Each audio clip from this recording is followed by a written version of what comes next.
Hey guys, this is in fact Blood Cooker bringing you my commentary of this TvP.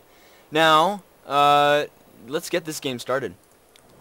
So, I am spawning as Red Terran in fact, in the top right corner.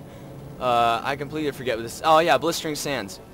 And my opponent will be spawning on blue as Protoss. His name is Skeezy Squid. That's a cool name. So, during this game, I would like to show you guys how to fight off a Blink Stalker rush. And one of those really quick ones. It's really hard to fight off. I've lost to it countless amount of times when I'm Terran. It is definitely very annoying. Now, this guy knows what he's doing. He's getting his pylon at 9. Like a total boss. And I hope I know what I'm doing. Getting my supply depot at 10. I like doing that personally. I got this strategy guide, and it tells me to get my supply depot at 9, but personally I like to get mine at 11. I'll explain build orders in different videos. But I am in fact Blood Cooker, if you haven't guessed already. And let's get this game started. Well, actually it's not quite starting yet, but whatever. So, in case you haven't figured it out, my opponent will be going for a Blink Stalker rush. Let me just talk about this for a second. First of all, I hate Blink Stalker rushes. They are so annoying because you think your base is protected with your like cute little wall in. You know, like you wall off his Terran, that's just standard. And you think your base is protected, but no, it's not. Stalkers can blink up here past your stupid little rocks. They can like blink up, take control of the towers. That'd be kind of worthless, but you know, it's just annoying. So standard, you scout with your primary worker. You just, you know, see what they're doing. Make sure they're not cheesing. I would like to stress how important scouting is in StarCraft 2. Scouting can really win you the game if you're careful. You know, it's like if you don't scout, you cannot see if your opponent is cheesing you. And let me tell you, cheese is really annoying. If you haven't guessed already. Now, here's another thing, a pretty good idea to do. If you have an opponent scout in your base, just take a probe off the line and just tell them to follow. You know, that'll at least keep your opponent on your feet. On their feet, I guess I should say. But notice I have walled in, haven't gotten my Marauders out yet. But I will be going for Marauders this game. Now he is setting up this proxy pylon. I would like to stress this isn't in a very good position. I think he wanted to try and warp units up to there, but it's kind of bad because I can sit units up here and shoot down at the pylon. Now this is really smart on his part, you know, just kind of standard play. Now he is chrono boosting warp gate technology and his first stalker and a probe. Saving up his energy there. Now, I would like to point out how quick he does get the Twilight Council when it comes. So, I guess I've been watching some of JmoleCavalier's videos, and I really do enjoy how he just says stuff like, okay, and here I'm going to pick up my Harriers, and here I'm going to, you know, pick up my nuke, just like I do every other game that I play. And, you know, that's crazy. I would never do that in a million. I've never gotten a nuke, so I don't know what it feels like. But now this game, I was gonna go for siege tanks and Hellions. That is a pretty strong Protoss versus Protoss combo.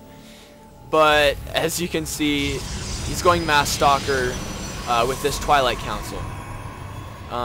Mass Stalker is very good against a teching, I guess you'd say teching Terran.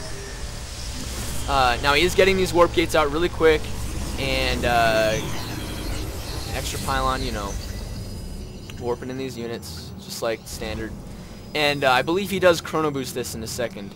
Now, let me just give you an idea of how important scouting is. He chrono boosts the blink technology.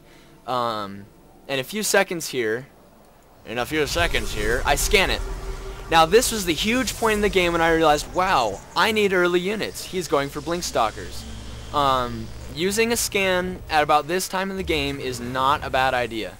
So the first thing I do is throw down some more supply depots, and I stop producing Hellions. Hellions are really, really bad against Stalkers, in case you haven't guessed already.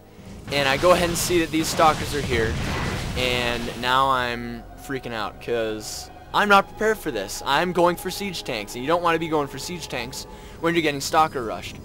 So up here, my macro is failing a little bit, because I'm kind of freaking out. But I do get this. Whoa, that was weird. Let me go back. Cool, okay. Let's speed up to where we were again. La la la la la. Oh, look, Hellions. Wouldn't you know it? Alright, okay, that's about where we were. So I did get my second gas down because I was going for this tech. I had this lifted off, didn't I? Yep, I did. And I'm now producing as many Marauders as I possibly can. Now, I was not upgrading concussive shells or stim pack because it's not. You want that extra minerals and resources for extra Marauders coming out. He's definitely massing kind of a sizable army. Blink has finished, and he's gonna wait a second, warp in probably a few more units, and then go for this rush. Now, this is something you don't have to be afraid as a Terran player to do. You can move your army around and split it up. Have some at your front door and some at another place. Now, I do see this pylon, and I go ahead and kill it because I'm like, no, you're not going to warp in units at my base. And at this point, he tries to go for his attack. Now, I would like to point out, remember, you cannot blink up a cliff that you don't have vision of. So that was kind of a blunder on his part for not being able to do that. Because if he had blinked up here, my units would not have survived as well as they did. Lazy myself, I have to get these extra units out. So I go ahead and put out a supply drop on my supply depot. Again, don't be afraid to do that. If you need those extra units out quick in a dire situation, that's a good thing to do. Now, notice he is attacking while expanding. This is something that is very key. When you're being attacked, you don't want to expand. When you're attacking, that's when you want to expand. Now he goes ahead and he snipes my siege tank. Now at this point, I'm kind of worried, but then I realize, wow, I have two armies, and I go ahead and form a concave on his force. Now doing some micro, as Terran, you want to micro as much as possible to kill as many retreating units, before they retreat, of course, as possible, because you have the range advantage. Now he goes ahead and goes over here, and I do have my units on two separate control groups. Again, don't be afraid to do this as a Terran player. Now, I'm getting some Marines out because I guess I had a few extra minerals, and I decided, hey, what the heck, I'll get some Marines. No rally point, look at that. I am amazing. Amazing. Okay. So he goes ahead and it's not working for him. So he's going to go ahead and kill these rocks because he has to get vision to blink up here. Now I go ahead and see this is coming, so I'm moving my army over to prepare for this. So I'm going to go ahead and move my army behind, well, what I thought was behind the line of sight blocker. And as soon as he gets up here, that's when you got to attack. That was a huge mistake on his part. I got just like 3 free kills on him, and some of his units are softened up. Now I can safely say I'm in a position, commanding lead army-wise, while my opponent is in an economic lead. So at this stage in the game, I have to push out. If you don't push out, you will probably lose the game. Because right now your opponent will macro up a bigger army because of this expansion. Now I do believe I did not know about this expansion. No, I did not. So I'm going to go ahead and push out here. And, whoa, cool, hotkeys. And as I'm pushing out, I believe, yeah, I'm trying to macro up in my base. And notice, can't stress this enough, expand while attacking. That is so huge because your opponent's going to be too scared to move out and try and kill your expo. So I'm going to go ahead and push in here, start taking out his stuff. He's going to walk down this ramp. He's going to bottleneck himself. That's what I was trying to do. bottleneck him, take some free shots, now back up, and he has to make the move because I'm shooting at his Nexus.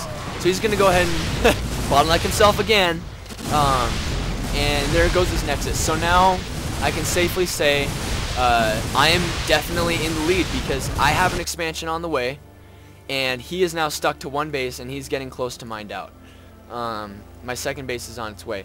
Look at that, 140 energy, and I'm not doing any of it. Nothing with my command center. That's how awesome I am. So he tries to make an attack, but he bottlenecks himself again, and I'm going to shoot as many of these units as I can. Goodbye, probe. You are dead. Okay, that's about it. So you don't want to don't feel pressured to actually attack someone when you've killed an expansion.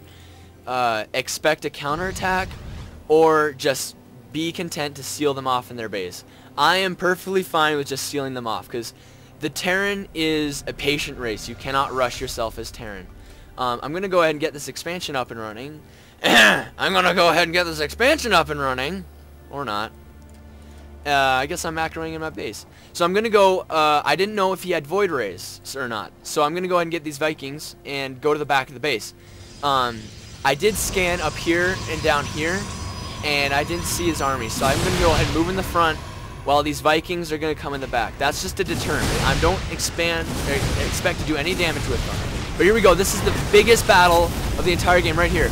If he loses these Immortals, the game is over. And I go ahead and focus down that Immortal. And there it goes. He GG's. And I didn't even land my guys. There we go. Now I'm landing them. So he left the game. The biggest thing there was I split my army into two groups. Set one group here and one at my front. I did set a bigger group here because this is a more viable place to get attacked. And then another key thing is I expanded while attacking. Now, I did not take advantage of the expansion, and my macro is terrible. But it was a good patient timing attack for the win. So, have any questions or anything? I guess comment. You know, if you like this, subscribe. Check out JmoleCavalier's videos, and hopefully Elusive Shark will be posting his videos soon. I guess he's having a hard time with it, but you know, it's cool. Check out also JmoleCavalier's achievement videos. Those are really, really helpful. And so I guess, guys, GG, GLHF, whatever else you want to say. Have a good day.